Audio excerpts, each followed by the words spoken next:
सिया राम मैं सब जग जाई भैया करहु प्रणाम जोड़ी जोग पाई। हाँ हाँ हाँ करहु प्रणाम जोड़ी जोग पाई। साधु जी जोर से बोलो, और जोर से बोलो। कल हम कथा से ही डायरेक्ट, हमारा एक प्रिय परिवार उमरेड मंडल है, तो उमरेड गए थे यहाँ से 40 किलोमीटर दूर। तो क्या अद्भुत भाव है। वैसे तो समूचे भारतवर्ष के लोगों का अद्भुत भाव है, पर उमरेड की जितनी प्रशंसा की जाए वो बहुत पात्र हैं उसके।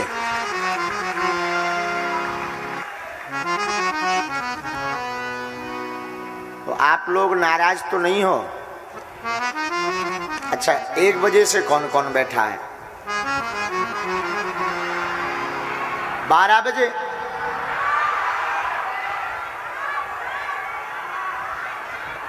8 बजे? 12, 11, 10, 10 बजे की, 7 बजे की? ये मैया बताओ, 7 बजे की बैठी?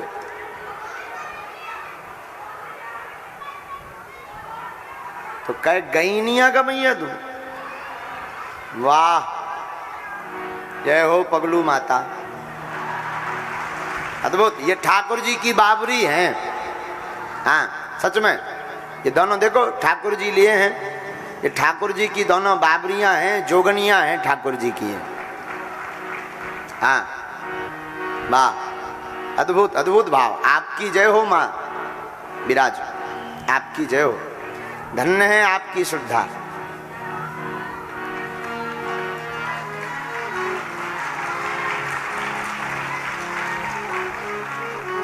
आज विराम दिन है, खूब हंसो।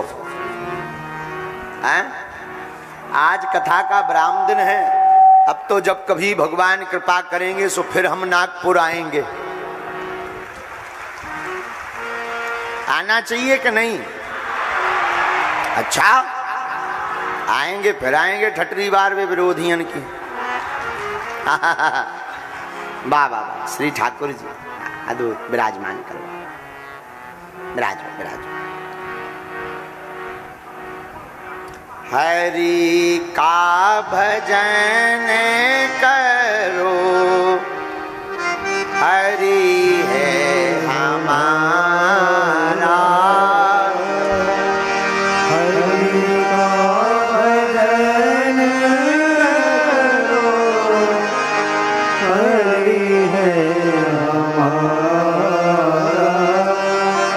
हरि के भजन बिना, हरि के भजन बिना नाही गुजारा। हरि का भजन करो भैया। हरि है हमारा। कौन हमारा है? बोलो। हरि के भजन बिना, हरि के भजन बिना कोई ना हमारा। हरि का भजन करो, हरि है हमारा। हरि है हमारा। मेरे पागलों, अपनी जिंदगी में तुम्हें याद रखना, भगवान के अलावा कोई भी हमारा नहीं है, और भगवान के भजन के बिना गुजारा भी नहीं है। हाँ, और आज की कथा का सूत्र सुन लीजिए। न विवाद में पड़ो, न बाद में पड़ो, न विवाद में पड़ो। जिंदगी बढ़िया जीनी है तो संवाद में पड़ो। वाद और विवाद दोनों भैया बेड़ा गर्क कर देते हैं, दोनों में हानि है। इसलिए मेरे पागलो, न बाद में पढ़ो न विवाद में पढ़ो, पढ़ना है तो संवाद में पढ़ो। संवाद का अर्थ है वार्ता। वार्ता कभी बंद नहीं होनी चाहिए। हाँ, करते रहो। कोई से तुम्हारी अगर थोड़ी तू मैं चल भी रही ना, बात करते रहो, सामंजस्य बना रहेगा, मन में खटास नहीं आएगी। साधु महापुरुष कहते हैं, बहुत अच्छी बात मेरे पागलों कहते हैं, रहे मन धागा प्रेम का, क्या मत तोड़ो चटका, टूटे से फिर ना जुड़े जुड़े गांठ पर जाए। प्रेम का धागा बिल्कुल भी मत तोड़ो। अगर टूट गया ना तो फिर ये जुड़ने वाला नहीं है, और जुड़ेगा भी भैया तो गांठ पड़ेगी। क्या पड़ेगी हो? बोलो बोलो बोलो बोलो, गांठ पड़ेगी। इसलिए मेरे साधु, प्रीति का धागा मत तोड़ो। और भगवान से प्रीति का धागा तो जीव को कभी तोड़ना ही नहीं चाहिए। भगवान से नाता बनाए रखो। भगवान बाहिक नहीं है, हमारे अंतर मन में है। हमारे राम जी हमारे हिय में बैठे हैं, घट में विराजमान है। घूंघट के पटखोल तो ही पिया मिलेगा। हम अपने मन से जो आवरण है, पर्दा है, उसको हटा लेंगे तो ठाकुर जी हमारे मन मंदिर में स्वभाव बस ही प्रकट हो जाएंगे। और श्री ठाकुर जी राम जी तो प्रकट होने के लिए तैयार बैठे। बड़े बड़े महापुरुष अपनी वाणी में कहते, जो तू राखे एक पद, मैं राखूं पग 60। श्री राम जी कहते हैं, भक्त अगर भाव पूर्वक एक पग भी हमारी गली में आने के लिए, मिलने के लिए आता है, राम जी कहते हैं हम अपनी सब मर्यादा तोड़ करके उस भक्त के पीछे पीछे दौड़े चले जाते हैं।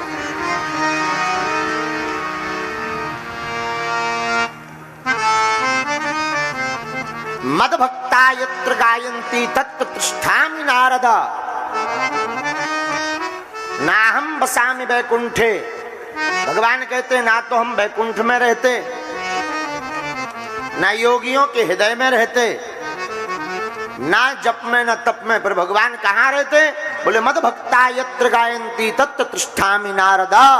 जहां हमारे भक्त हमारा ध्यान करते, भगवान कहते हम वहीं विराजमान हो जाते हैं।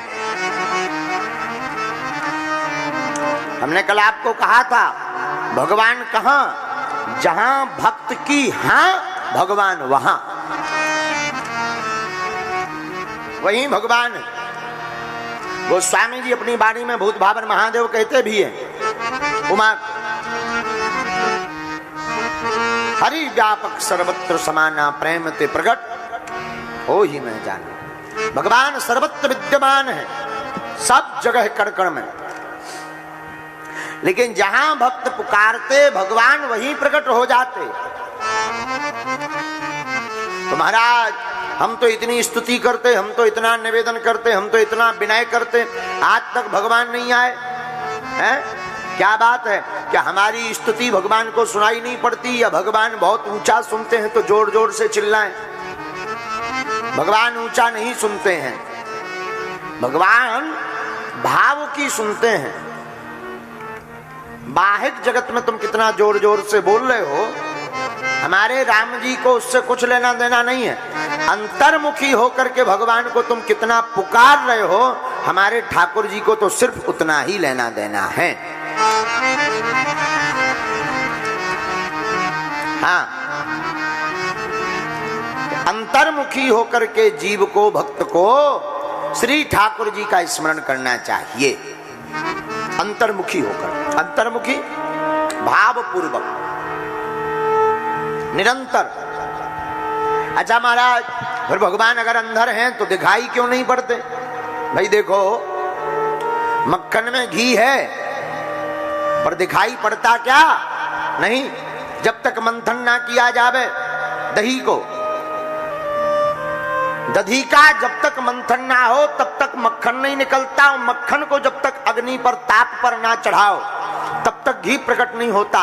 उसी प्रकार संसार सागर के दधी को मानकर अपने मन की करनिया को बनाकर जब भक्ति की साधना की, तपस्या की हंडी में बैठार करके जब जो है आत्म मंथन, आत्मचिंतन किया जाता है, तब जो है भक्ति रूपी मक्खन प्रकट होता। उस भक्ति को फिर भगवान के चरणों में लगा दिया जाता है, तपस्या में लगा दिया जाता, सोई भगवान दौड़े दौड़े चले आते हैं। ऐसे समझो, एक बार हमारी बहुत पुराने जमाने में एक साथ दो कथाएं थी। पुराना जमाना मतलब ऐसा भी पुराना जमाना नहीं कि तुम 100-200 साल पुराना मान लो, हमारी मतलब वही कोई 8-10 साल पहले की बात। तो 8-10 वर्ष पहले दो जगह हमारी कथा थी, दो जगह एक साथ। यहाँ की कथा पूरी होती थी सुबह 12 बजे, गाड़ी उठाई, कलाकार बैठा रहे, कलाकार 3, और गाड़ी चल पड़ी। सोई पहुंच गए 2-2:30 बजे जो है कथा स्थल, 3 बजे से फिर कथा। हाँ, तो उस जमाने में मारुति वैन एक गाड़ी होती है, वो थी मारुति वैन। जल्दी जाना था, प्रातः काल की कथा में थोड़ा लेट हो गए, 1 बज गया। भगवान का विवाह महोत्सव मनाते मनाते मनाते, श्री सीताराम विवाह महोत्सव। अब क्या, गाड़ी ली और जल्दी से कलाकारों को बैठा रहा। हाँ भाई जल्दी चलो। ड्राइवर से कहा कि चलाओ गाड़ी, थोड़ा तेज चलाओ, जल्दी पहुंचना था। आगे चल करके, चूंकि वहां लोग भी इंतजार कर रहे थे और लोकल मीडिया पर लाइव भी था, बड़ी जोर से गाड़ी चली, खूब तेज। अब मारुति वैन की ताकत ही कितनी, 80 किलो, 80 की स्पीड बहुत होती है, 80 में भी वो कपने लगती वाइब्रेशन। खूब 80 की स्पीड में गाड़ी चली और आगे रास्ते में पड़ता था रेलवे ट्रैक, रेल के निकलने की वो मार्ग। इधर से हम बड़ी जोर से जा रहे, 70-80 की स्पीड में, हनन हनन, हाँ देख रहा, हॉर्न बजाओ, P P P P P P P P. हाँ, उधर से जो है रेलगाड़ी बड़ी जोर से चली आ रही, सीटी लगाओ तो रेलगाड़ी। तो संयोग की बात कि हमारा भी जाना हुआ और रेलगाड़ी का आना। सुनते जाओ, कुछ हुआ नहीं हमें भगवान की कृपा से। रेलवे ट्रैक तक पहुंच गए और फिर तो भगवान ही मालिक थे। अगर वो आवरण नहीं होता तो आज तक शायद ये शरीर ही नहीं रहता। लेकिन हम भी निकल गए भगवान की कृपा से, और रेलगाड़ी भी निकल गई। लेकिन रुको तो, निकले इसलिए क्योंकि हम पुल के नीचे से निकले।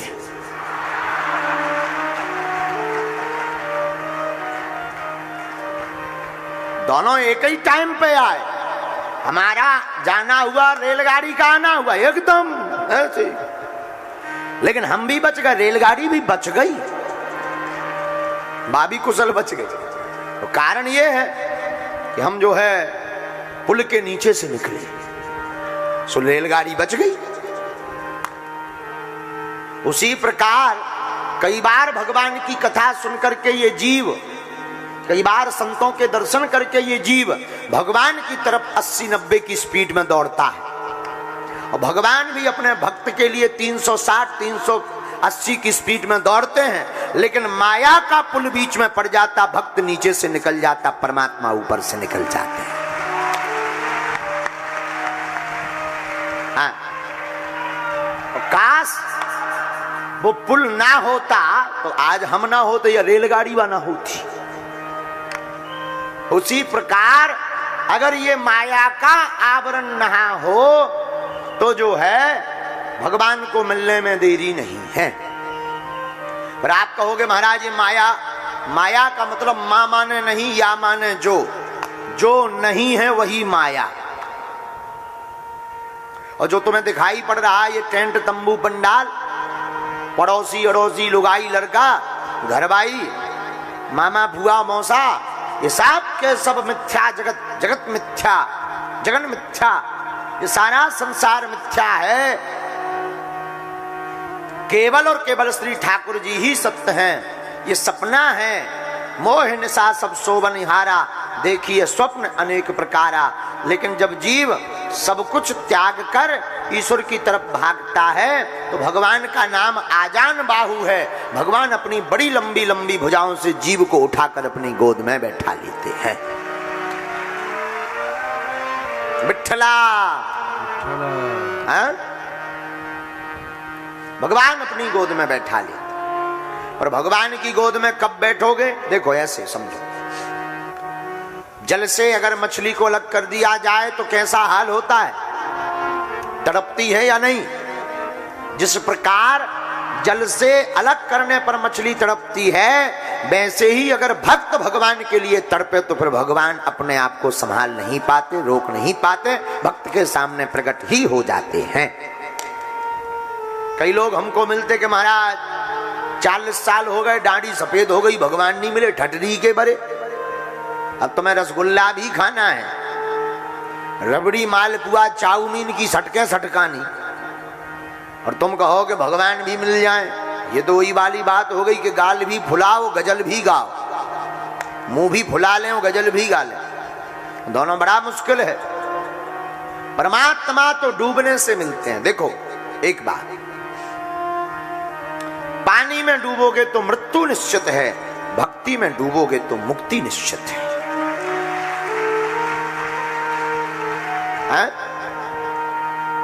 भगवान के रस में डूबोगे तो मुक्ति निश्चित है, इसलिए डूबो, निरंतर डूबो। हम कहते तुम ज्यादा नहीं डूब पाते तो 2-5 मिनट ही भगवान के लिए आंसू बहाओ, ध्यान करो, गुरु ध्यान करो, भगवत ध्यान करो। न जाने कब वो है हमारे चितवन में चिपक जावे। हम बाहिक जगत को दिखाने के लिए तो खूब पूजा करते हैं कि संसार हमको पुजारी माने, भक्त माने, भगवान लेकिन इससे रीझते नहीं है। और हम लोग मान लेते हैं कि हम बहुत अच्छे भक्त हैं, हम बहुत धर्मात्मा हैं, भगवान इससे नहीं रीझते। हमारे श्री ठाकुर जी तो, हमारे रघुनाथ जी तो भगवान की भाव की सरलता पर लुट जाते। हाँ, बड़ी बड़ी वेदत ध्वनि, बड़े बड़े मंत्रोच्चारण करने से शायद भगवान नारीज है, और कई बार ऐसा होता भी है। बड़ी बड़ी वेदत ध्वनि मंत्रोच्चारण से बाकी ये ठीक है, सत्य है। ते मंत्रा ब्राह्मणाधीना, मंत्रा वह मंत्र ब्राह्मणों के अधीन है, ये बात सही है।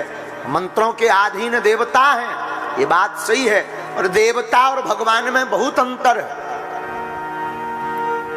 भगवान बड़ी बड़ी स्तुतियों से कई बार नहीं रीझते, पर कई बार जो है भक्त की सहजता और सरलता पर ठाकुर जी लुट जाते।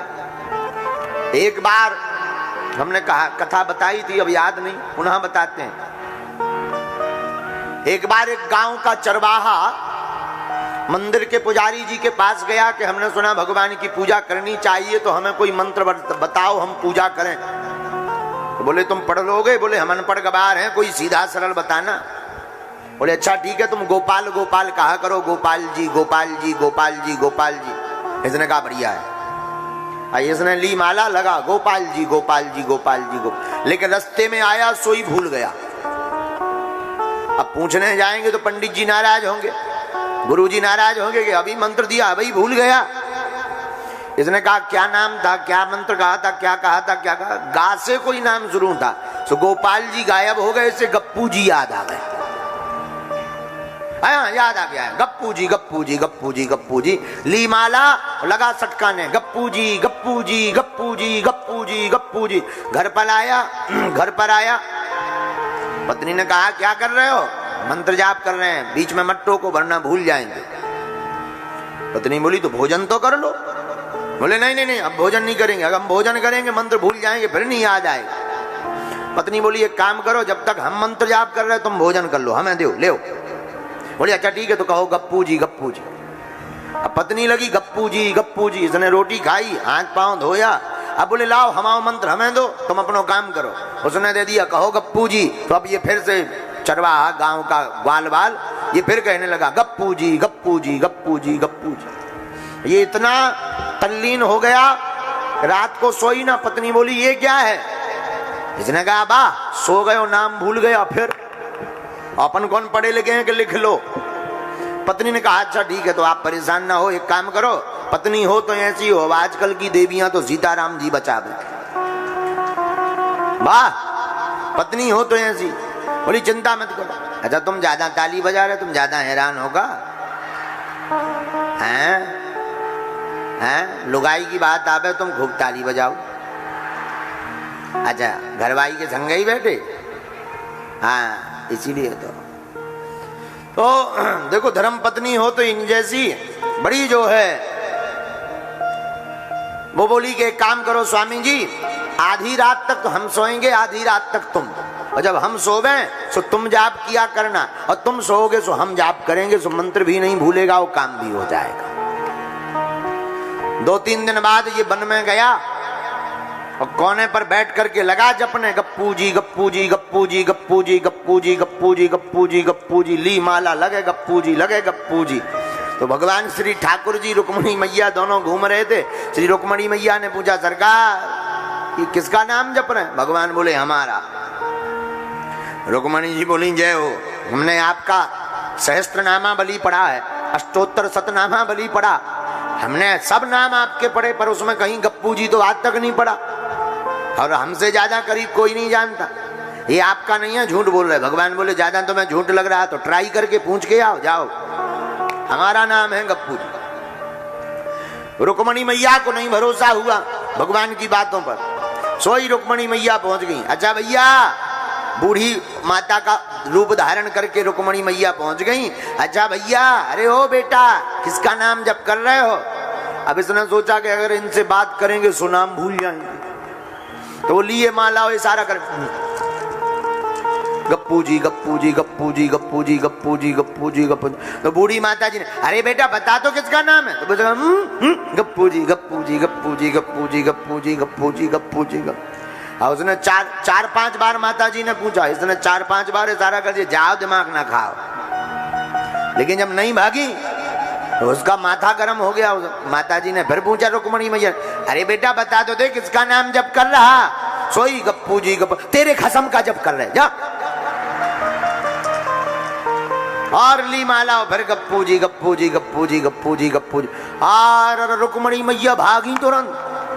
भगवान बोले क्या? अरे बोले वो तो हमें बुढ़ापे में भी पहचान गो। बोले क्यों? अरे बोले हमने पूछा कि किसका नाम जप कर रहे हैं, तो बड़ी जोर से बोलो तेरे खसम को। भगवान बोले आकर तुम इतनी हैरान क्यों, पसीना में क्यों लथपथ? रुक्मणी मैया बोली हम तो जा बात से हैरान है कि अगर हम रुक्मणी को रूप असली रूप धारण करके गए हों तो पहचानना एक सरल बात है। जो तो इतना बड़ो सिद्ध हो गो कि हमें बुढ़ापे में भी पहचान लो। हम तो फेस मेकअप बदल के गए थे, बूढ़ो रूप धारण करके गए थे, और बताओ जाने तुरंत पहचान लो कि यही के खसम को नाम आए। भगवान बोले देखो हमने कही दी आपसे। रुक्मणी मैया बोली सरकार और सब तो ठीक है, जे बताओ जे नाम तुम्हारा पढ़ो कबे, हमें और तो सब ये नाम बताओ कबे पढ़ो। ठाकुर जी बोले अभी जा में मत पढ़ो। अरे नहीं बताओ। ठाकुर जी बोले देखो देवी, एक बार जसोदा मैया हमको मक्खन के गोला खवा रही थी, कटोरी में एक भारी बड़ो मक्खन को गोला रखो तो मैया यहाँ वहां देखने लगी। सोई हमने बड़ो वालो गोला लो, मुंह में गप्पू डालो, मुंह में गप्पू डालो सोई मैया ने हमारा नाम रख दो गप्पू जी। तब से हम गप्पू जी हो गए। इस बात का आशय क्या है? गोपाल से भक्त ने बना दिया गप्पू जी, लेकिन धन्य है भगवान की दयालुता, दीन वत्सलता। भगवान ये जो नाम भक्त पुकारवे, मद भक्ता यत्र गायन्ति तत्र तिष्ठामि नारदा। जो नाम भक्त भाव पूर्वक पुकारते हैं, भगवान उसी नाम को अपना नाम मान करके प्रकट हो जाते हैं। बोलो सीताराम, जोर से बोलो। यही भगवान का स्वभाव है। बोले क्या? बोले देखो भाई, चाहे जैसे भजो तुलसी मेरे राम को, रीज भजो या खीज, खेत पड़े को जाम है उल्टो सीधो भीज। तो आप चाहे जैसे भगवान का नाम जप करो, भगवान रीझ ही जाएंगे। तो 7 दिन की राम चर्चा पर हम लोगों ने एक ही बात सीखी। पूछो क्या? जैसे हैं हम तुम्हारे हैं प्रभु जी। हैं? कौन कौन राम जी का हो गया आज? अच्छा, अब प्रतिदिन तिलक कौन कौन लगाएगा? पक्का? जोर से बोलो। हाँ, और एक और प्रार्थना है। देखो, आप हमें दक्षिणा में एक ही वचन दो कि मस्तक पर प्रतिदिन तिलक लगाओगे, और तो हमें कुछ चाहिए नहीं। और तुम लोग बस प्रसन्न बने रहो, हमारी तो यही आकांक्षा है। सदा ऐसे ही मुस्कुराते रहो। नागपुर की माताजी हरे खूब हंसो। हाँ, खूब आप सब जितने भी नागपुर के पगला बैठे हैं, खूब मुस्कुराओ। फिर कभी भगवान ने चाहा तो हम फिर आएंगे। और आप जो है, हो सके तो बागेश्वर धाम भी पधारिए। हैं? भगवान करे कि आप हैं 1, 2 बार 5 बार बालाजी दर्शन दे दे।